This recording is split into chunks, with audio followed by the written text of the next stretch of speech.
Bienvenido a esta historia inolvidable. Esta no es solo una historia sobre la música. Es la historia de un niño que se convirtió en rey, pero que en el proceso se perdió a sí mismo.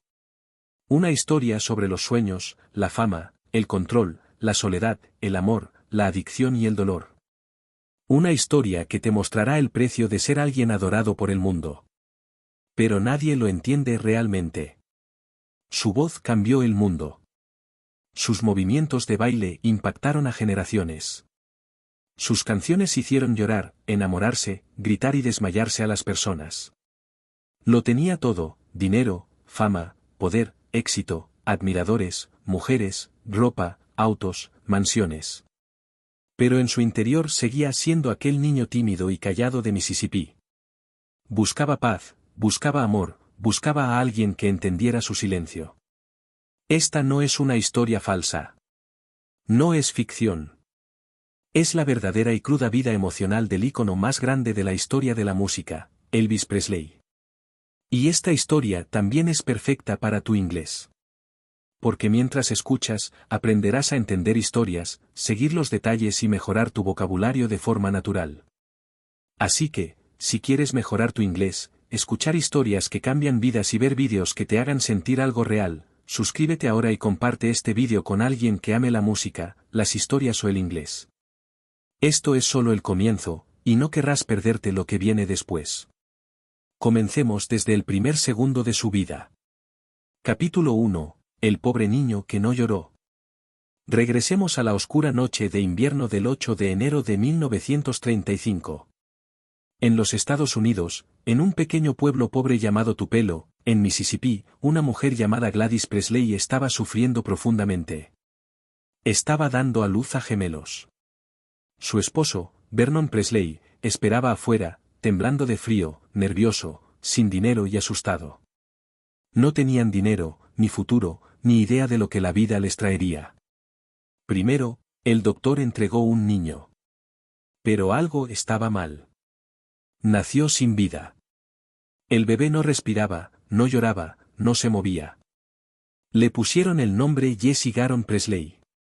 Murió en el mismo momento en que nació. Minutos después, nació el segundo gemelo. Y este bebé lloró tan fuerte que los vecinos pudieron escucharlo desde afuera. Ese bebé era Elvis Aaron Presley. Desde el principio, Elvis estuvo marcado por la pérdida. Entró al mundo acompañado de una tragedia: su hermano muerto, su madre con el corazón roto y su padre aterrorizado por lo que vendría después. Creció como hijo único, pero siempre sintió que le faltaba una parte de sí mismo. Más tarde diría: mi hermano está conmigo todo el tiempo. Siempre siento que está ahí. Ese dolor, el dolor de nacer junto a la muerte, moldearía toda su vida. La familia Presley era muy pobre. Y no me refiero a simplemente pobre, sino extremadamente pobre. Vivían en una casa de madera de 2 habitaciones, sin electricidad, sin agua corriente, sin comodidades. Vernon trabajaba en lo que podía: granjas, limpieza, cualquier cosa. Gladys trabajaba en una lavandería. A veces no tenían suficiente comida. A veces no podían pagar el alquiler. A veces tenían que rogarle ayuda a sus familiares para sobrevivir. Pero Elvis tenía algo que lo mantenía vivo: el amor de su madre. Gladys era su mundo. Lo abrazaba, le cantaba, lo protegía de todo. Lo llamaba mi bebé, incluso cuando ya era un hombre adulto. Eran más que madre e hijo. Eran almas gemelas, unidas por el dolor, el miedo y la supervivencia. Elvis creció en un mundo lleno de dificultades, pero también creció rodeado de música. Tupelo era un pequeño pueblo sureño, y en el sur la música estaba en todas partes. Elvis escuchaba gospel en la iglesia, voces que clamaban entre el dolor y la esperanza. Escuchaba blues en las calles, tocado por músicos negros pobres, que cantaban sobre la vida, la pérdida y el amor. Escuchaba country en la radio, con sonidos de corazones rotos y vidas duras. Desde niño, se sentía fascinado. Se sentaba a mirar a los cantantes con los ojos bien abiertos. Movía los pies, golpeaba los dedos y sentía cada ritmo en sus huesos. A los 10 años, participó en un concurso de canto en la feria local. Llevaba una camisa blanca y se paró sobre una caja para alcanzar el micrófono. Cantó Old Sep, una canción triste sobre un niño que pierde a su perro. Cuando terminó, el público quedó en silencio. Luego, comenzaron a aplaudir. No ganó el primer lugar. Pero algo nació dentro de él ese día, una creencia. Tal vez puedo cantar. En 1946, cuando Elvis cumplió 11 años, pidió un rifle como regalo de cumpleaños. Pero Gladys dijo que no. En lugar de eso, ella le compró una guitarra, una barata, en la tienda local. Elvis no parecía emocionado. Ni siquiera sabía cómo tocarla. Pero en ese momento, una pequeña guitarra en las manos de un niño pobre cambiaría el mundo. Aprendió despacio, por sí mismo, observando a otros, escuchando, practicando. Se sentaba solo durante horas, tocando los mismos acordes, cantando suavemente, imaginando que estaba en un escenario. Sus compañeros pensaban que era raro. Se burlaban de su ropa, de su timidez, de su sueño de ser cantante. Pero a Elvis no le importaba. Tenía la música, y eso era todo lo que necesitaba. En 1948, cuando Elvis tenía 13 años, los Presley tuvieron que mudarse. No tenían dinero, ni futuro, y demasiados problemas en Tupelo. Así que empacaron todo y se trasladaron a Memphis, Tennessee, una ciudad llena de esperanza, pero también de lucha. Vivían en viviendas públicas, apartamentos para familias pobres. Vernon seguía tomando trabajos ocasionales. Gladys seguía llorando por las noches. Pero Elvis seguía tocando su guitarra, seguía escuchando música, seguía soñando con algo más grande. Iba a iglesias negras para escuchar poderosos coros gospel. Caminaba por Wall Street mirando a los músicos de blues tocar en vivo. Absorbía todo, el ritmo, el sonido, el alma, el fuego. Elvis no estaba copiando. Estaba convirtiéndose en algo nuevo, en algo que el mundo nunca había visto antes. El año era 1953. Elvis tenía 18 años. Un chico tímido, de cabello rubio castaño despeinado, ojos suaves y una voz profunda que llevaba algo dentro. Algo que el mundo aún no había escuchado. Pero nadie lo sabía todavía. Ni sus amigos, ni sus padres, ni siquiera él. Solo era Elvis, un conductor de camión que cantaba frente al espejo, soñaba en silencio y aún vivía con su mamá y su papá en un pequeño apartamento en Memphis, Tennessee. Antes de la fama. Pausa un momento. Antes de la fama, antes de los gritos, antes del brillo y el oro, Elvis tenía un trabajo normal. Después de graduarse del Instituto Humes, empezó a trabajar en Crown Electric Company, conduciendo un camión que entregaba materiales eléctricos. Usaba una camisa blanca, jeans azules y botas pesadas. Ganaba solo $1 por hora.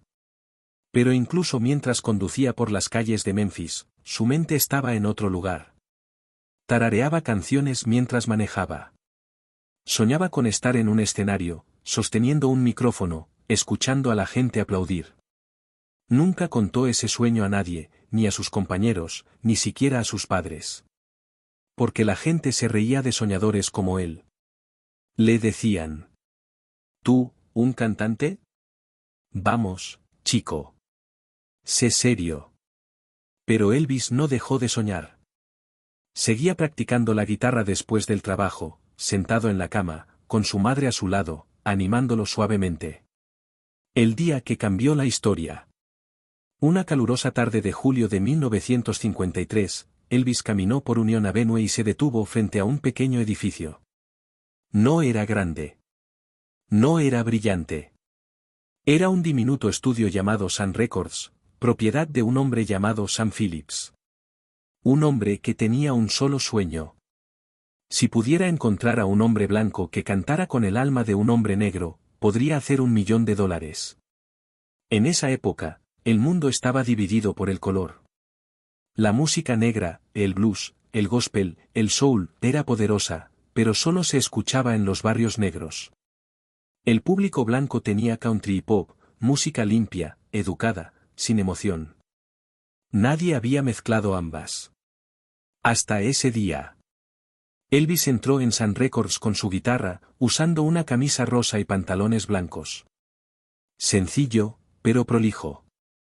Estaba nervioso, sudando, con el corazón latiendo con fuerza.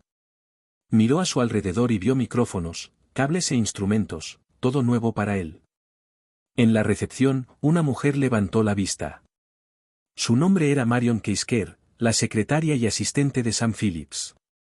Le preguntó: «¿Qué puedo hacer por ti, joven?»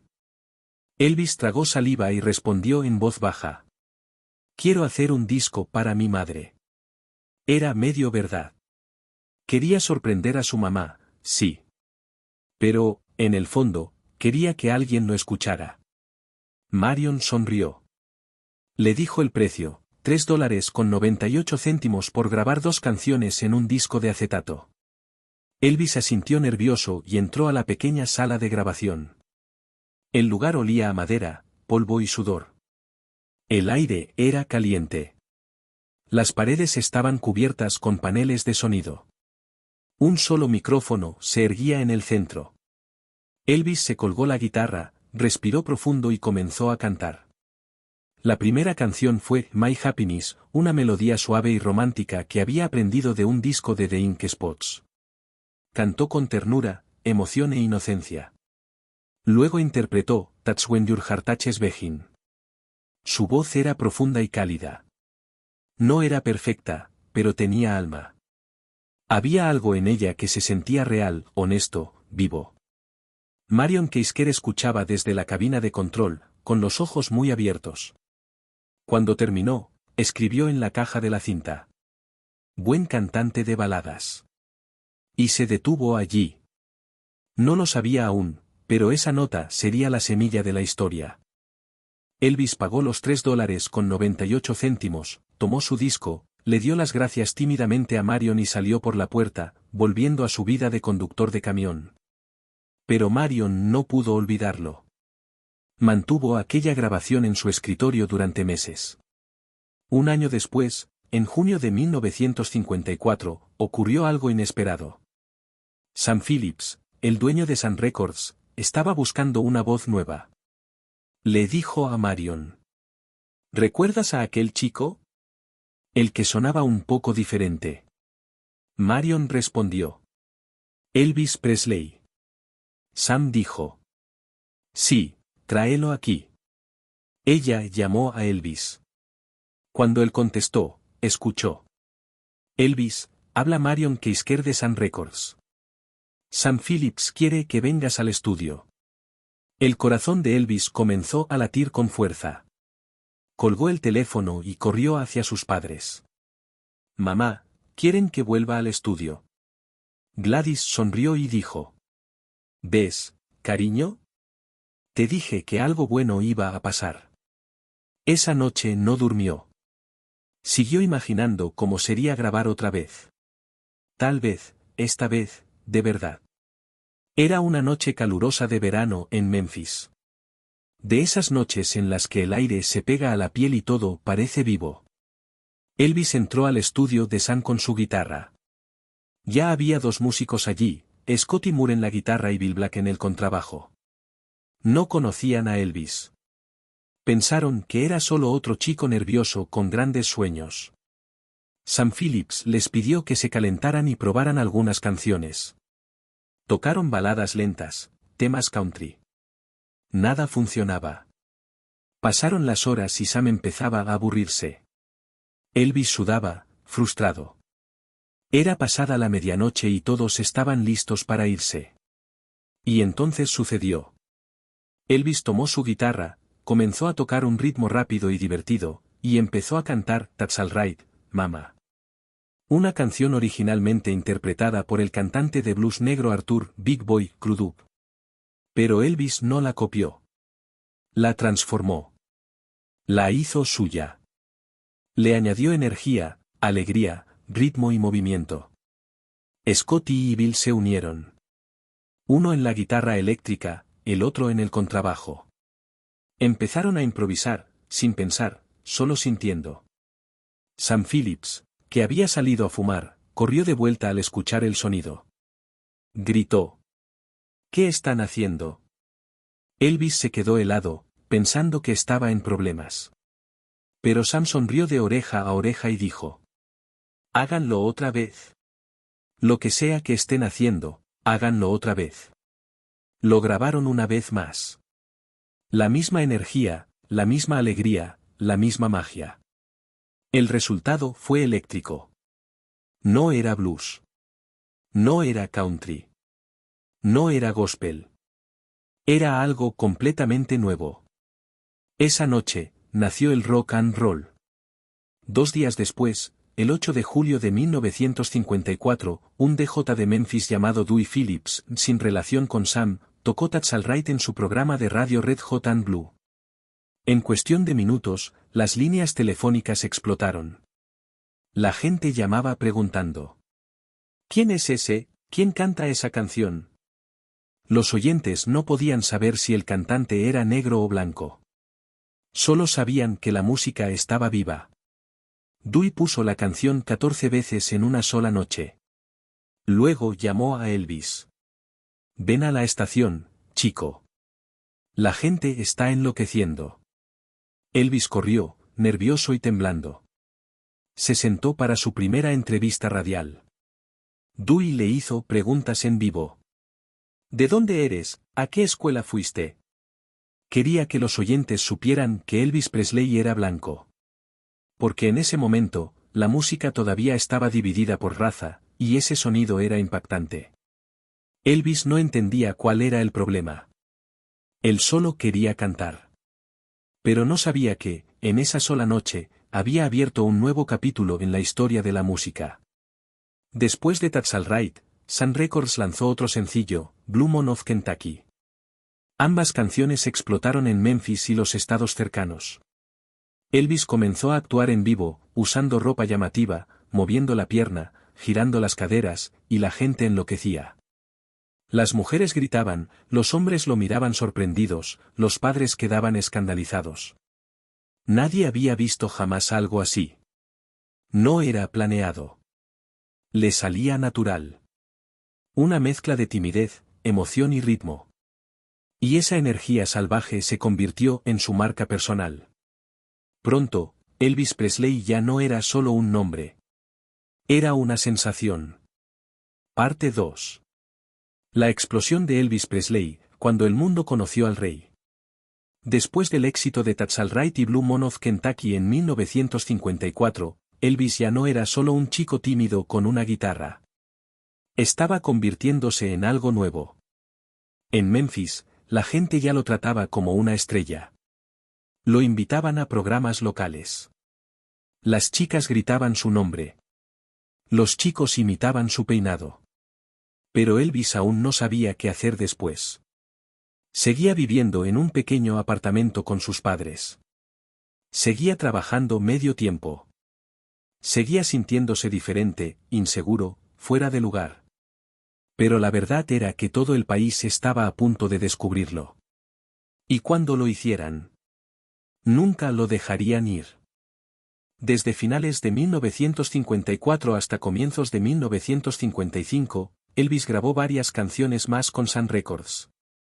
Good Rockin', Tonight, Baby Let's Play House, Mystery Train. Cada canción tenía una mezcla única de blues, country, rockabilly y algo completamente nuevo. Su voz única, su energía, su alma. Estaba haciendo algo que nadie más hacía. No intentaba sonar como un blanco ni como un negro. Simplemente era Elvis. Su música hacía que la gente bailara, sudara y gritara. Pero también enfurecía a algunos, porque en ese tiempo la música no debía cruzar las líneas raciales y sociales. Y Elvis estaba rompiendo esas líneas con su voz, sus movimientos y su libertad. Los primeros shows. Elvis comenzó a viajar a pueblos cercanos con su banda. Actuaban en pequeños escenarios, gimnasios escolares, eventos de radio, paradas de camiones. Al principio, el público estaba en silencio. No sabían qué esperar. Elvis subía al escenario con ropa brillante, chaquetas rosadas, zapatos relucientes, el cabello perfectamente peinado. Entonces comenzaba a cantar, y algo mágico sucedía. Su cuerpo se movía. Sus piernas temblaban. Sus caderas giraban. No lo planeaba, simplemente sentía la música. Y las chicas enloquecían. Gritaban. Lloraban. Se desmayaban. Trataban de tocarlo, arrancarle la camisa, agarrar su cabello o sus manos. Algunas incluso intentaban subir al escenario solo para rozarlo. Elvis no entendía por qué. Una vez le dijo a un compañero de banda: "No sé qué hago. Solo canto". Pero fuera lo que fuera, funcionaba. Estaba creando un nuevo tipo de energía, peligrosa, eléctrica, viva. El hombre que lo convertiría en el rey. Pronto, la industria musical comenzó a fijarse en él. A finales de 1955, apareció un hombre, el coronel Tom Parker. No era realmente coronel. Ni siquiera era estadounidense. Era un inmigrante holandés llamado Andreas van Quijk, que había cambiado su nombre y creado su propia leyenda. Pero era inteligente, muy inteligente. Había manejado estrellas de música country antes, y entendía de negocios, promoción y control. Cuando vio a Elvis actuar, lo supo de inmediato. Este chico es oro. Pero necesita de mí para convertirse en una estrella. Se acercó a Elvis y a sus padres, prometiéndoles fama, dinero y estabilidad. Gladys no confiaba en él. Tenía un mal presentimiento. Pero Vernon vio en él una oportunidad de seguridad económica. Finalmente, firmaron con él. El coronel Parker se convirtió en el manager de Elvis. Y pronto, en su amo. El gran salto. El primer movimiento de Parker fue vender el contrato de Elvis de Sun Records a RCA Victor, una gran discográfica nacional. El acuerdo fue enorme, $35.000 en 1955, lo que hoy equivaldría a más de $400.000. La cantidad más alta jamás pagada por un artista nuevo. Ahora, Elvis era oficialmente un artista nacional. RCA le dio un mejor estudio, más músicos, más radio, más distribución. También comenzaron a construir su imagen. El cabello, la ropa, los carteles, las portadas de los discos. Estaban convirtiendo a Elvis en una marca. El nacimiento del éxito. En enero de 1956, Elvis grabó su primera canción con RCA. Heartbreak Hotel. Una canción sobre la soledad, el dolor y el aislamiento. No era alegre, ni segura, ni comercial. Pero cuando salió en la radio, explotó. Heartbreak Hotel llegó al número 1 en las listas Billboard. De repente, el nombre Elvis Presley estaba en todas partes. En la televisión, en las revistas, en los carteles. La gente no podía dejar de hablar de él. ¿Has visto a ese chico, Elvis? ¿Viste cómo se mueve? Es peligroso. Es brillante. Está loco. Todos tenían una opinión, pero nadie podía ignorarlo. Porque Elvis no era solo un cantante. Era un movimiento. La voz de los jóvenes, el sonido de la rebeldía, el rostro de la libertad. La televisión y la controversia. En marzo de 1956, Elvis apareció por primera vez en la televisión nacional. En el programa Stage Show, conducido por los hermanos Dorsey. Luego vino el Milton Berle Show, el Steve Allen Show. Y finalmente, el más famoso de todos, The Ed Sullivan Show. Pero aquí viene el giro. Cuando Elvis actuaba, las cámaras solo lo mostraban de la cintura hacia arriba. ¿La razón? Sus caderas. Cuando bailaba, movía el cuerpo como nadie más. Sacudía las piernas, giraba las caderas. Bailaba con fuego, y eso asustaba a la gente. Algunos decían que era demasiado sexual, demasiado salvaje, demasiado peligroso. Líderes religiosos afirmaban que estaba corrompiendo a la juventud. Los periódicos lo apodaron Elvis de Pelvis. Pero adivina qué. Cuanto más lo criticaban, más lo amaba la gente. Su fama crecía sin parar, porque representaba algo nuevo, la libertad. El ascenso del rey. En solo un año, de 1955 a 1956, Elvis pasó de ser un pobre conductor de camión a convertirse en el joven más famoso de Estados Unidos. Ganaba más de $50,000 al mes. Y compró su primera mansión, Graceland, en Memphis. Le regaló a su madre un Cadillac rosa. Usaba ropa hecha a medida, gafas de sol, anillos. Tenía guardaespaldas, agentes, equipos de prensa. Pero, por dentro, seguía siendo aquel mismo niño que había perdido a su hermano gemelo. Todavía tímido, todavía buscando, todavía sin saber cómo manejar la tormenta. La fama lo hizo poderoso. Pero también lo hizo solitario. Hollywood, el nuevo sueño. El coronel Parker vio otra oportunidad, Hollywood. En 1956, Elvis protagonizó su primera película, Love Me Tender. Era un drama romántico ambientado en la guerra civil. Y Elvis interpretaba al hermano menor, dulce, tierno, trágico. La película recaudó millones. Y luego vinieron más. Jailhouse Rock, Loving You, King Creole. Elvis ya no era solo un cantante. Era una estrella de cine. Y Parker controlaba todo, los guiones, el dinero, la imagen.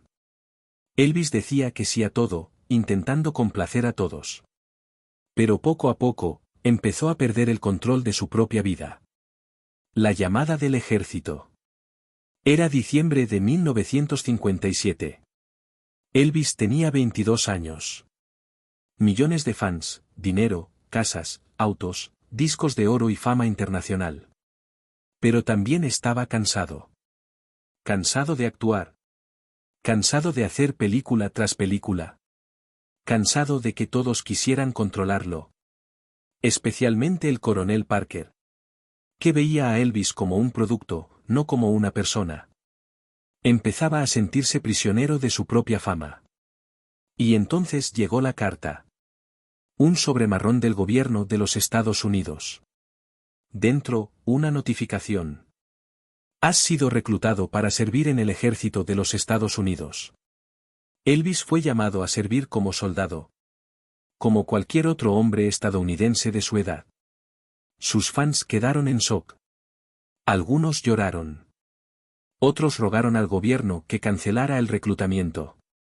Pero Elvis dijo: si me llaman, iré. No quiero un trato especial. Soy como cualquier otro. No protestó. Aceptó su destino. Pero, en el fondo, estaba aterrado. No por la guerra, sino por lo que podría pasar con su carrera, su libertad. Y, sobre todo, su madre. Gladys Love Presley, el alma de Elvis. Antes de continuar, debes entender esto. La madre de Elvis, Gladys Love Presley, no era solo su mamá. Era su mejor amiga, su corazón, su protectora, su alma gemela. Habían sobrevivido a la pobreza juntos. Habían llorado juntos.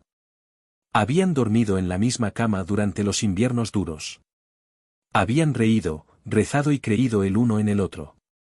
Elvis dijo una vez: mi madre es la única persona a la que he amado de verdad. Cuando se hizo famoso, no se alejó de ella. Le compró un Cadillac rosa. La llevó de gira. La llamaba todas las noches. Incluso la llevaba a los rodajes de sus películas. Gladys, por su parte, se sentía orgullosa, pero también asustada. Veía cómo la fama estaba cambiando a su hijo. Veía la presión, las drogas, la gente falsa, la soledad. Y eso le rompía el corazón. Empezó a beber. Se enfermó. Y cuando se enteró de que su bebé iba al ejército, no pudo soportarlo. La muerte de Gladys. En agosto de 1958, pocos días antes de que Elvis partiera a cumplir su servicio militar completo, Gladys Presley fue llevada al hospital. Su hígado estaba fallando. Estaba débil. Su cuerpo estaba cansado. Tenía solo 46 años. Elvis corrió al hospital y se sentó a su lado. Le tomó la mano. Lloró. Le susurraba una y otra vez. Por favor, no me dejes, mamá. Por favor. Pero en la madrugada del 14 de agosto de 1958, a las 2 de la madrugada, Gladys Love Presley murió. Y Elvis se derrumbó. Gritó. Lloró sin control. La besó una y otra vez. Se desplomó en el suelo del hospital. En su funeral, sollozó como un niño roto, no como una estrella. Dijo. Ella era mi todo. Todo lo que tengo se ha ido. Incluso los fans, la prensa y los soldados guardaron silencio. Porque esto no era una actuación. Era dolor real. Desde ese día, Elvis nunca volvió a ser el mismo. El soldado Elvis Presley. En marzo de 1958, Elvis ingresó oficialmente al ejército de los Estados Unidos. Se presentó en Fort Chaffee, Arkansas, y se convirtió en el soldado Elvis Presley. Sin brillo, sin fans, sin trato especial, al menos en apariencia. Usaba un uniforme verde. Se cortó su famoso cabello. Limpiaba baños, cargaba armas, seguía órdenes. La prensa lo llamó. El rey va al campamento de entrenamiento. Pero Elvis no se quejó. Dijo. Este es un deber que cumpliré con todo mi corazón. Sirvió con honor. Entrenó con esfuerzo. Hizo lo que todos los demás soldados hacían. En octubre de 1958, fue enviado a Friedberg, Alemania, como parte de una operación de la OTAN. Vivía en una casa alquilada con su padre Vernon y su abuela. Entrenaba cada día.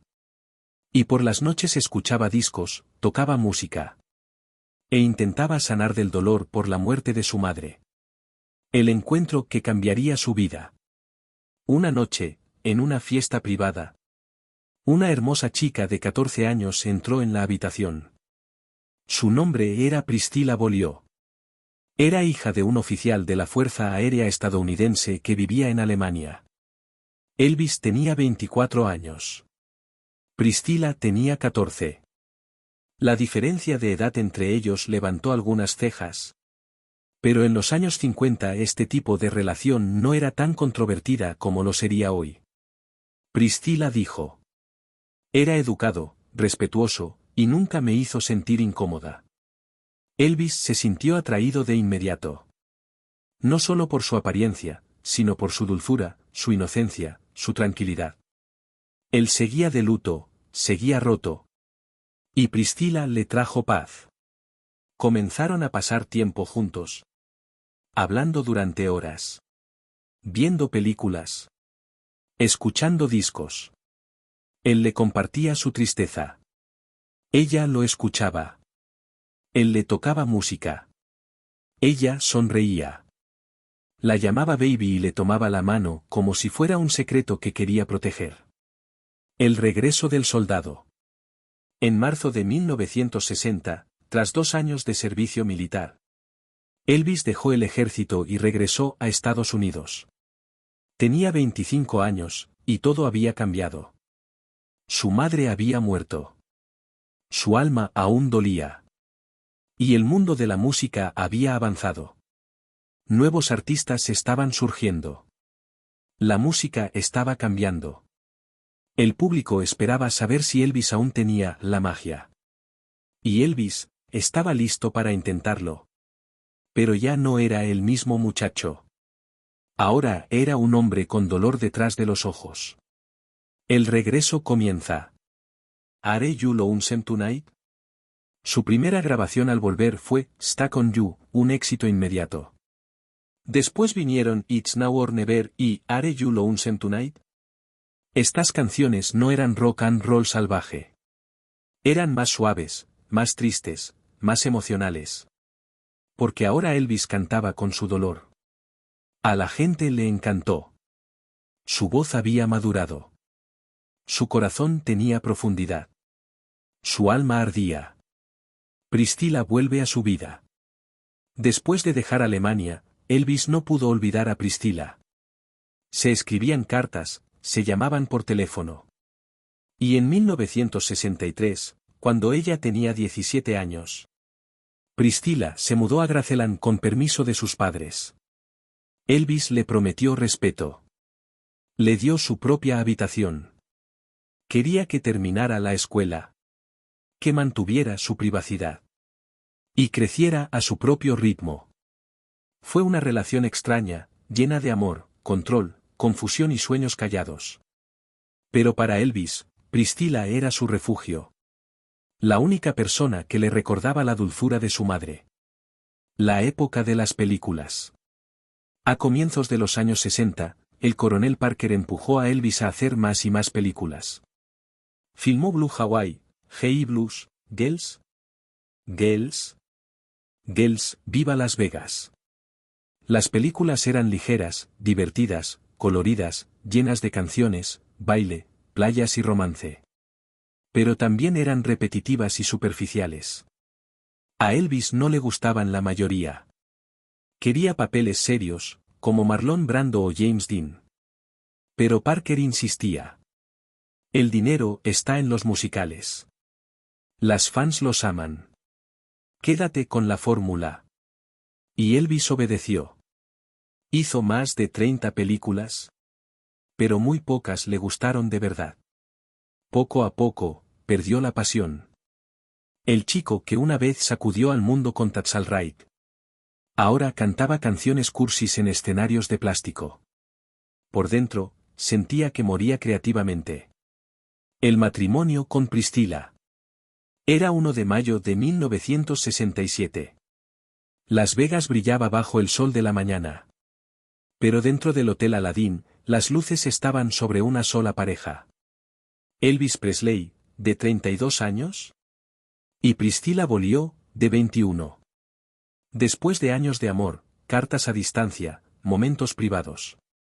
Y un vínculo que había nacido en Alemania. Elvis finalmente dijo: vamos a casarnos. La boda fue pequeña y privada.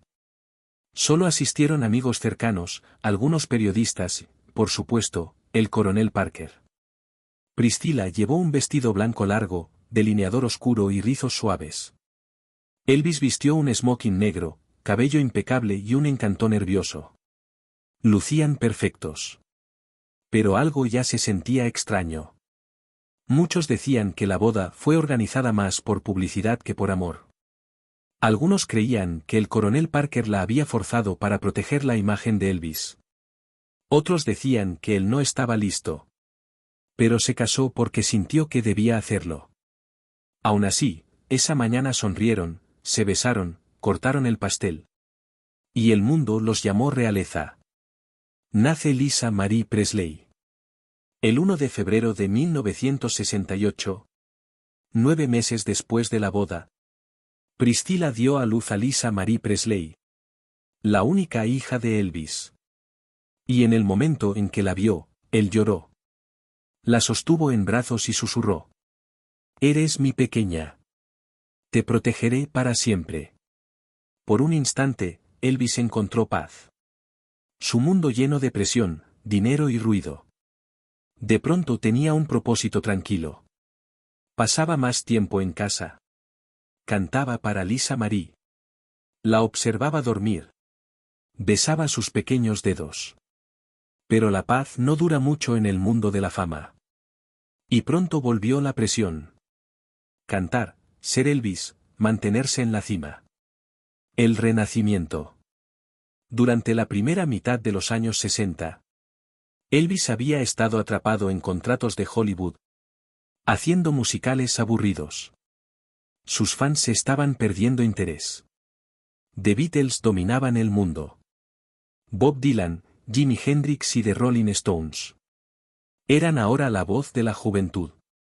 La gente preguntaba: ¿se acabó Elvis? Incluso él se lo preguntaba a sí mismo. ¿Aún lo tengo, o ya soy solo un recuerdo? Entonces surgió una idea. Un especial de televisión. Un show de una sola noche. Una oportunidad para recordarle al mundo quién era realmente. Despojarse del brillo. De las canciones falsas de película. De las baladas suaves. Y volver al fuego. Elvis aceptó. El 3 de diciembre de 1968, millones de estadounidenses encendieron sus televisores. Y lo que vieron fue magia. Elvis, vestido con un ajustado traje de cuero negro. Sosteniendo una guitarra. Sentado en un círculo con su vieja banda. Sudando, riendo, gritando, bailando. Cantó Heartbreak Hotel, Jailhouse Rock, One Night, If I Can Dream. No hizo playback. No actuó. Cantó con el alma. Cada nota venía de un dolor profundo. Cada sonrisa nacía de su corazón roto. Cada movimiento gritaba. No he terminado. Sigo siendo el rey. Los críticos lo llamaron el mayor regreso en la historia de la música. El público lloró. Los viejos fans volvieron. Los nuevos nacieron. Y Elvis renació por primera vez en años. Volvía a sentirse vivo. El renacer musical. Después del especial, Elvis volvió al estudio. En 1969, grabó canciones que encendieron un nuevo fuego. Suspicious Minds, una canción sobre el amor, los celos y la desconfianza. In the Ghetto, una historia sobre la pobreza y los sueños rotos. Kentucky Rain, emocional y cinematográfica. No eran solo éxitos. Eran personales, reales, llenos del dolor y la poesía de un hombre que se había perdido y estaba tratando de volver. Elvis dijo a su banda: ya no quiero música falsa. Quiero sentir lo que canto. Y la gente también lo sintió. El regreso a los escenarios. En 1969, Elvis firmó un contrato para actuar en el International Hotel de Las Vegas. Haría 2 shows por noche, 7 días a la semana, durante meses. Al principio, fue emocionante. El público gritaba. Él usaba trajes brillantes. Añadía movimientos de karate a su baile. Cantaba con fuego. Pero con el tiempo, se convirtió en una trampa. El mismo hotel, las mismas canciones, el mismo horario. Elvis empezó a tomar pastillas para dormir. Para despertarse. Para calmarse. Para subir al escenario. Estimulantes, sedantes, analgésicos. Comenzó poco a poco, pero se convirtió en un estilo de vida. Decía: solo necesito algo para pasar el día. Pero ese algo lo estaba destruyendo por dentro. Un hogar en ruinas. En casa, las cosas también cambiaban. Priscilla había estado con él desde que era una adolescente. Lo amaba, pero ahora se sentía una extraña en su propio hogar. Elvis estaba distante. Siempre trabajando. Tomando pastillas. Y empezando a coquetear con otras mujeres. Priscilla dijo. Sentía que estaba casada con un fantasma. Él estaba ahí, pero no conmigo. Comenzaron a discutir más. A pasar menos tiempo juntos. A dormir en habitaciones separadas. Elvis aún la amaba. Pero no sabía ser un esposo. Solo sabía ser Elvis Presley. El superastro. El rey. El artista. En 1972, tras 5 años de matrimonio, Priscilla se fue. Y en 1973, se divorciaron oficialmente. Elvis lloró. Le tomó la mano en la corte. No discutió, porque en el fondo sabía que la había perdido mucho antes de firmar los papeles. El hombre más solo del mundo. Después del divorcio, Elvis estaba más solo que nunca. Su hija Lisa Marie vivía con Priscilla. Pero lo visitaba con frecuencia en Graceland. Elvis la adoraba. Le daba de todo, juguetes, ponis, autos, joyas. Pero incluso Lisa podía sentir que algo andaba mal. Elvis estaba más pesado, más cansado, más lento. Rodeado de guardaespaldas, asistentes y aduladores. Todos le decían que sí. Nadie le decía: Elvis, detente. Vivía como un prisionero en una jaula dorada, llena de diamantes, pero vacía de paz. Parte 3. El telón final. El rey que murió solo. Elvis Presley. Una vez el hombre más hermoso del mundo. Era ahora una sombra de sí mismo. Apenas pasaba de los 30. Pero parecía tener el doble de edad. Su rostro estaba hinchado. Sus ojos medio cerrados. Su voz, cansada, pero aún dorada. Sus movimientos eran lentos. Su memoria, débil. Era adicto a medicamentos recetados.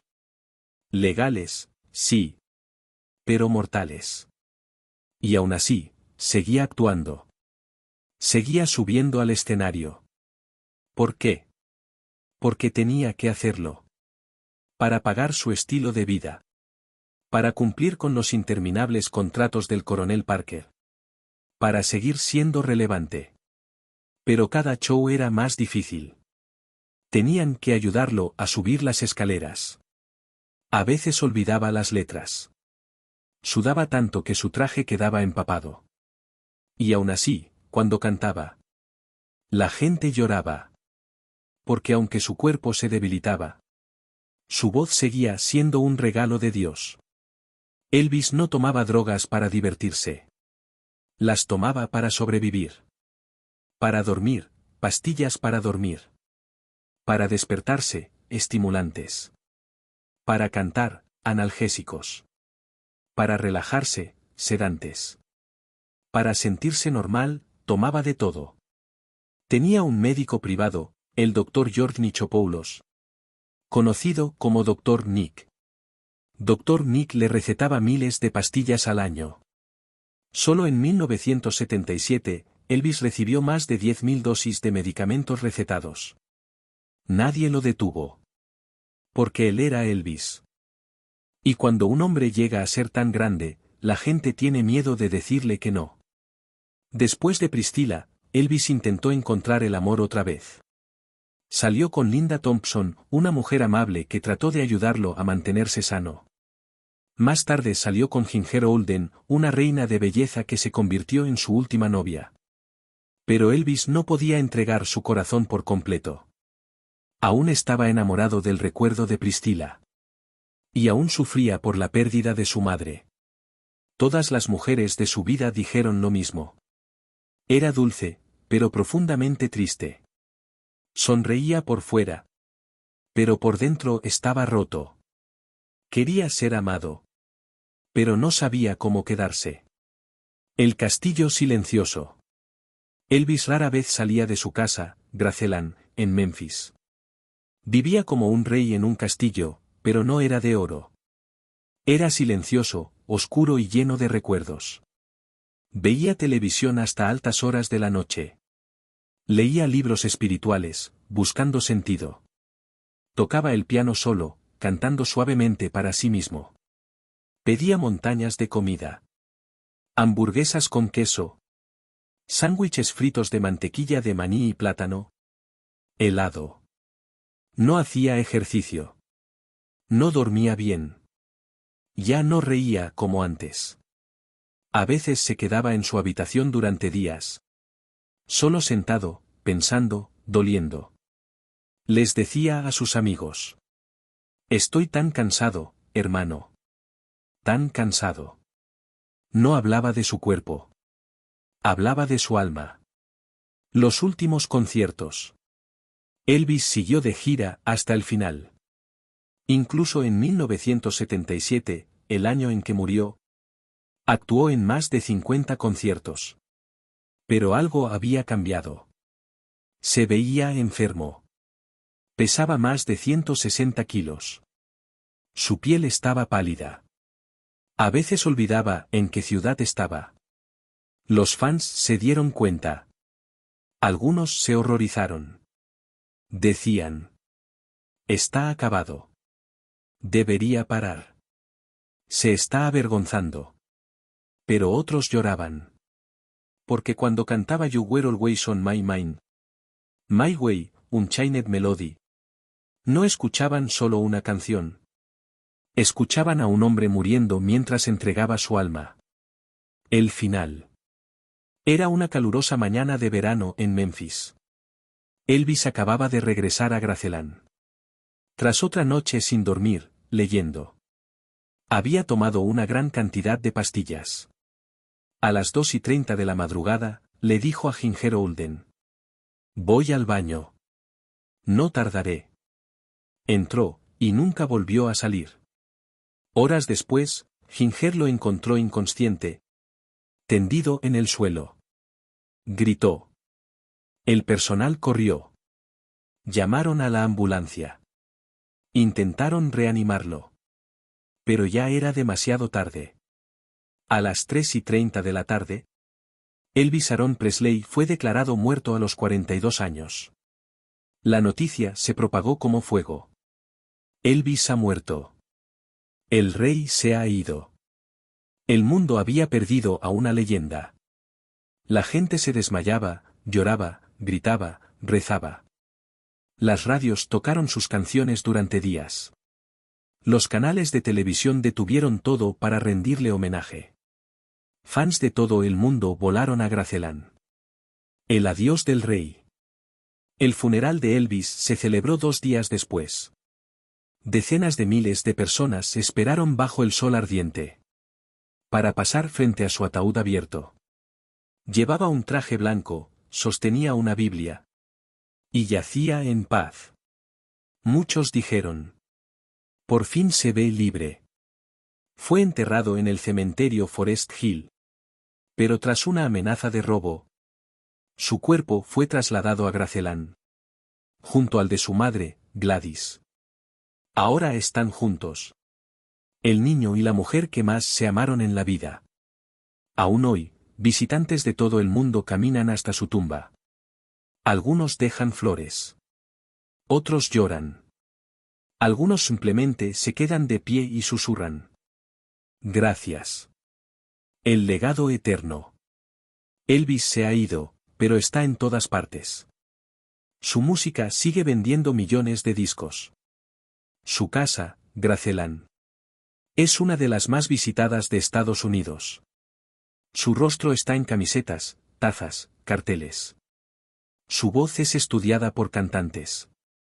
Su vida es recordada en películas, libros y museos. Su dolor lo sienten todos los artistas. Que alguna vez se sintieron atrapados por la fama. Pero, sobre todo, vive en los corazones de la gente.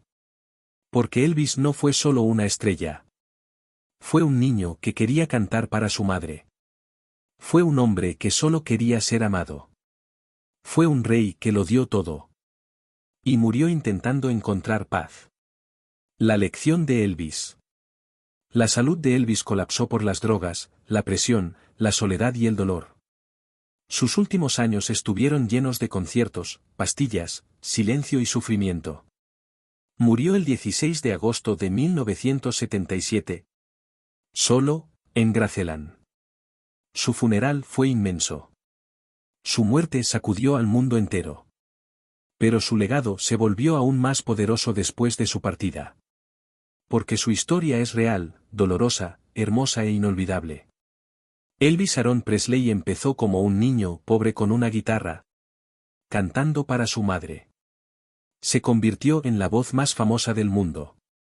Le dio al mundo el rock and roll, el alma, el estilo y la emoción. Pero detrás de la fama había un hombre que solo quería amor, paz y silencio. Su historia es una lección. Que la fama no cura el dolor. Que el dinero no compra la felicidad. Que los sueños tienen un precio. Y que incluso un rey puede sentirse vacío por dentro. Si esta historia tocó tu corazón, suscríbete a este canal. Vienen más historias poderosas. Compártela con alguien que necesite entender la verdad sobre la vida, el amor y la pérdida. Y recuerda, si estás aprendiendo inglés, esta es la mejor forma de hacerlo. A través de emociones reales, historias reales y un lenguaje que te hace sentir. Elvis Presley, 1935-1977. No murió. Solo dejó el edificio. Viendo las estrellas, larga vida al rey. Corona.